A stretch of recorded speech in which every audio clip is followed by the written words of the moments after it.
এবং দলে দল বদল করার জন্য, অর্থাৎ সিপিএম ছেড়ে তৃণমূলে যাওয়ার জন্য কিন্তু তাকে বারবার করে এবং প্রলোভন দেখানো হচ্ছে, তেমন কিন্তু হুমকি দেওয়া হচ্ছে তার গোটা পরিবারকে। এবং এই ঘটনার পরেই কিন্তু এই যে বিষয়টি, সেটি নিয়ে একটা চাঞ্চল্য তৈরি হয়েছে। কারণ নির্বাচনের মুখে এরকম একটা অভিযোগ, সেটা কিন্তু একটা মারাত্মক অভিযোগ, এবং সত্যি যদি অভিযোগে তদন্ত হয় এবং তা যদি সত্যি প্রমাণিত হয়, তাহলে সেটা নিয়ে কিন্তু বামফ্রন্ট নেতৃত্ব আন্দোলনে নামবে বলে কিন্তু জানিয়েছে। যদিও যেসব তৃণমূল নেতার বিরুদ্ধে এখনো পর্যন্ত অভিযোগ তোলা হয়েছে তাদের কিন্তু প্রতিক্রিয়াকে এখনো মেলেনি, কারণ তাহলে গতকাল গভীর রাতে কিন্তু কোতোয়ালি থানায় অভিযোগ দায়ের হয়। এখন আজকে এই তৃণমূল নেতৃত্ব যাদের বিরুদ্ধে অভিযোগ তারা কি বলেন এবং পুলিশ কতটা কি ব্যবস্থা নেয়, তার উপরে কিন্তু অনেকটাই নির্ভর করছে। শাহানা, একেবারেই তিতাস, যেটা বারংবার দেখা যাচ্ছে এই ধরনের ঘটনা বারংবার ঘটছে, তো এর ফলে তো একটা বিরূপ মনোভাব সাধারণ মানুষের তৈরি হচ্ছে শাসক দলের প্রতি, এবং বারবারই অভিযোগের তীর সেই শাসক দলের দিকেই।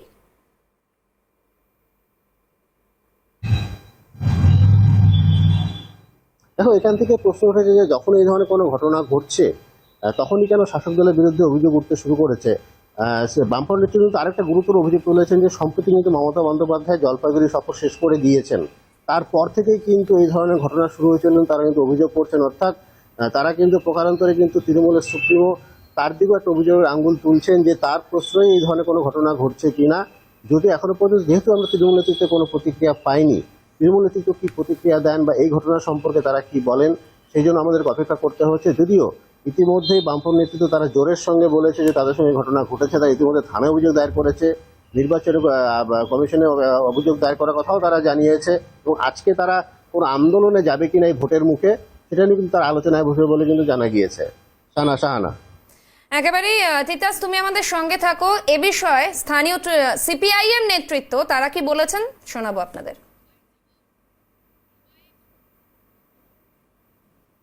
তার উপরে রাজনৈতিকভাবে বিভিন্ন রাজনৈতিক দল থেকে তৃণমূল থেকে চাপ প্রয়োগ করা হচ্ছে দল বদল করা। এখানে তারা প্রায় দলবল নিয়ে, তৃণমূলের হুলিগানস যারা, তারা দলবল নিয়ে তাদের বাড়িতে চড়া হয় এবং সেখানে চাপ দিয়ে যখন কোনো লাভ হয় না, তখন ওই কিছু পরিমাণ টাকা, সেটা অনেকটাই, তাদের উঠানে ছুঁড়ে মেরে দিয়ে চলে আসে। ভোটের আগে না, আমরা সবসময় দেখি যে এরা টাকা দিয়ে সবকিছু কিনতে চায়। এবং আজকে যেটা হলো আর কি, যে আমাদের ওই মেয়ে যেভাবে প্রতিরোধ গড়ে তুললো এর মধ্যে, এই কয়দিন ধরে সে প্রতিরোধ গড়ে তুলছে এবং এখানে, এবং সে একটা বার্তা মানুষের কাছে পৌঁছে দিল যে টাকা দিয়ে এবার আর ভোট কেনা যাচ্ছে না, টাকা দিয়ে এবার আর মানুষকে কেনা যাচ্ছে না। সে তৃণমূল হোক, বিজেপি হোক, কেউই এবার টাকা দিয়ে গণতন্ত্রকে কিনতে পারবে।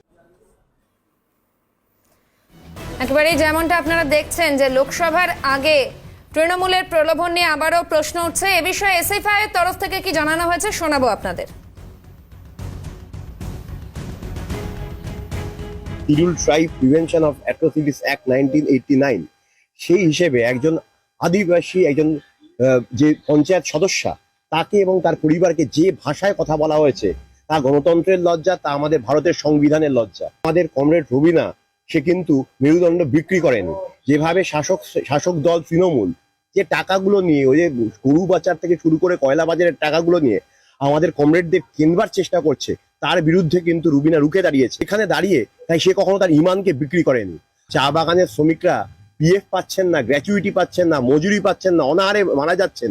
সেখানে দাঁড়িয়ে আমাদের যারা হচ্ছে, যেখানে বিরোধীদের কেনার জন্য যে টাকাই শাসক দল খরচা করছে, তাতে বোঝা যায় এদের আসল উদ্দেশ্য কি এবং এদের মানসিকতা বোঝা যায়। এবং গোটা রাজ্যে এটা এই শুরু হয়ে যাবে, এই টাকার যে টাকা খেলার যে হচ্ছে, যে মানুষ কেনা বেচার যে ওদের ঘোড়া কেনা বেচার যে লড়াই যে করে ওরা তৃণমূল এবং বিজেপি, এই জিনিসটাই শুরু হয়ে গেছে। সব থেকে বড় কথা, একজন আদিবাসী, একজন মানে সমাজের সদস্যকে যে ভাষায় কথা বলেছে ওরা, এটা প্রমাণিত। ওরা হচ্ছে কোন, এই যে আরএসএস এর যে মানসিকতা এবং তৃণমূলের মানসিকতা যে এক, এরা আদিবাসী বিরোধী, যে এটা এতে প্রমাণিত। যেমনটা আপনারা দেখলেন যে টাকা দিয়ে আবারও প্রলোভন দেখানোর অভিযোগ উঠেছে রাজ্যের শাসক দলের বিরুদ্ধে, এবং দল বদলের জন্য একেবারে বিপুল টাকার প্রলোভন দেখানো হয়েছে। ইতিমধ্যেই জলপাইগুড়ি কোতোয়ালি থানায় এ বিষয়ে অভিযোগ দায়ের করা হয়েছে স্থানীয় বাম নেতৃত্বের তরফে। সেখানে উপস্থিত রয়েছেন সিপিএম এর প্রার্থী দেবরাজ বর্মন, সেই ছবিও আপনাদের দেখাচ্ছি। এবং এর পাশাপাশি যে টাকার বান্ডিল দিয়ে প্রলোভন দেখানো হয়েছে, সেই টাকার বান্ডিলের ছবিও আপনাদের দেখাচ্ছি। এই মুহূর্তে শঙ্কর ঘোষ রয়েছেন আমাদের সঙ্গে। শঙ্কর বাবু, আপনাকে স্বাগত সিএনএ। যে বিষয়টা দেখা যাচ্ছে যে আবারও শাসক দলের ওপর সেই একই অভিযোগ এবং এবারে দল বদলের জন্য হুমকি দেখানো হয়েছে। এক আদিবাসী পঞ্চায়েত সদস্যকে টাকার প্রলোভন দেখানো হয়েছে, পাশাপাশি পরিবারের যে সদস্য তাদেরকে কিন্তু হুমকিও দেওয়া হয়েছে, অত্যাচারের অভিযোগও উঠছে। আপনার প্রতিক্রিয়া এ বিষয়ে? মনে হয় নতুন কিছু নয়। তৃণমূল কংগ্রেস ক্ষমতায় আসবার পরে এই রাজ্যের যে রাজনৈতিক পরিবেশ সেটা পচে গিয়েছে এবং তারই ফলে এই ধরনের ঘটনা ঘটছে।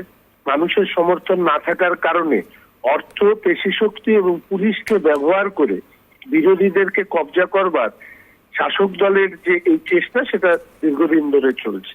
লোকসভা নির্বাচনে নিশ্চিতভাবে পশ্চিমবঙ্গের সচেতন মানুষ তৃণমূল কংগ্রেসের এই ঘৃণ্য রাজনীতির জবাব দেবেন, এটাই আশা রাখি। আর এর পাশাপাশি যে আদিবাসীদের প্রতি তৃণমূল কংগ্রেসের যে ভূমিকা সেটা তো আমরা দেখেছি। বালুরঘাটে দণ্ডি কাটানোর থেকে শুরু করে রাজ্যের মাননীয় মুখ্যমন্ত্রী গ্লাস পরে তিনি আদিবাসী মহিলাদের সাথে নৃত্য করা থেকে শুরু করে সব ঘটনাতেই আমরা দেখেছি যে আদিবাসীদের প্রতি তৃণমূল কংগ্রেস বারবার একটা হীন নজরে দেখবার চেষ্টা করেছে। তারই ফলশ্রুতিতে এই ঘটনা ঘটছে। আমি আশা করব ইসিআই এই ব্যাপারে নির্দিষ্টভাবে দৃষ্টি করছে এবং যার থেকে এই ধরনের ঘটনা ঘটেছে তিনি নিশ্চিতভাবেই এই নিয়ে ইলেকশন কমিশনের কাছে তার অভিযোগ জানাবেন, এটাও আশা রাখছি। ধন্যবাদ শঙ্কর বাবু। আমরা কথা বলছিলাম বিজেপি বিধায়ক শঙ্কর ঘোষের সঙ্গে। একই সঙ্গে ধন্যবাদ আমাদের প্রতিনিধি তিতাস পালকেও। তিতাস ছিল